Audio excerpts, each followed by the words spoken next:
obstacle in bridging is right now, sort of prohibiting either customers or intermediaries into the marketplace? I think it's education.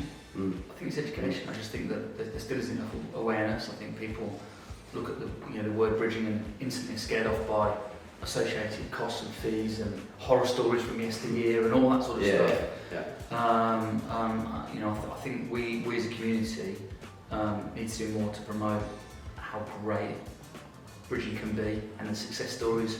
That we fund every single day. Our different businesses. So I think the biggest obstacle is we need to unite more and do more on education front. Yeah, I think from an intermediary point of view, obviously the market is certainly busy since the changes since the pandemic last year. Obviously a lot of people are looking at moving property, developing property, and using lots of different types of finance as well. And I think that the educational piece is absolutely paramount as well. And I think that if you're an intermediary looking at a customer's situation, no one wakes up one morning and goes, I want one of those bridging loans. It's recognising the opportunity. It's taking the particular customer's situation and actually saying what's the best way to manoeuvre this customer to their property goal. Is that something that your guys are trained? That's how you guys view these applications? 100%. You assess each case on its merits.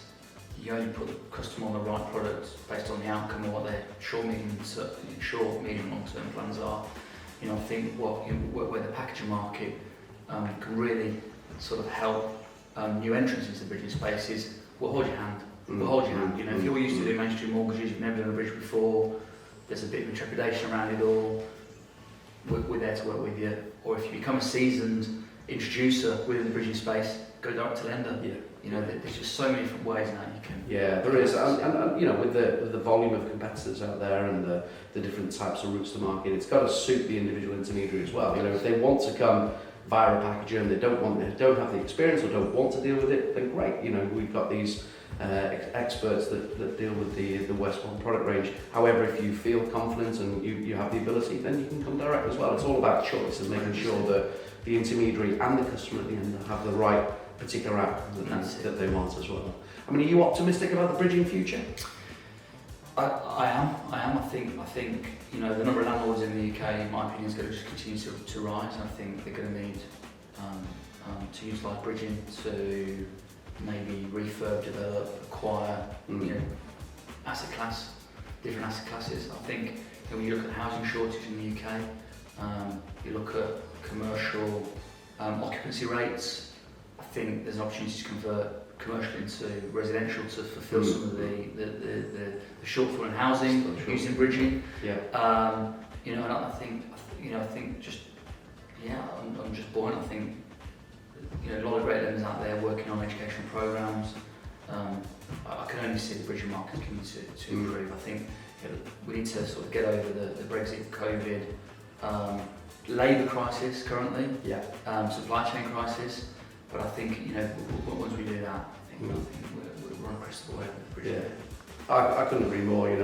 Certainly the market looks very buoyant. You look at some of the reports that are out there, bridging, due to grow sort of 40% over the next 5 years as well, particularly in that development space and also in commercial lending as well. Absolutely right. The still a lack of housing in the UK as well, and we are a nation of homeowners, so that will always be the sort of case. So if I can put you on the spot, 2 predictions for 22, what would you think? So I think we'll see a modest amount of growth in the bridging market. I think the big jump in growth will probably come the year after, but I think there'll be modest growth next year. I think particularly the London market will see a bounce back as we have foreign investment back into the UK, and people returning back to the UK based on vaccination programs overseas.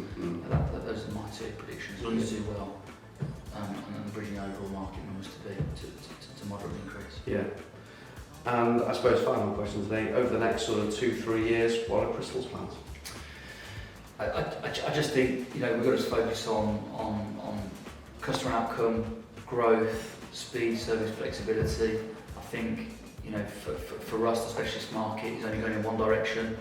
I think that we're excited by the opportunities to work with broker partners to help educate them on the benefits of the specialist mortgage market, particularly bridging, particularly heavy refurb and development. I think backing ourselves in and around those areas and planning for growth accordingly is sort of where we're at the next 2 or 3 years, and working with great partners like Westmore. Thanks very much. Listen, thanks so much for joining us today. I'm sure that there's been an awful lot of information there, and we look forward to episode 4 of series West 101.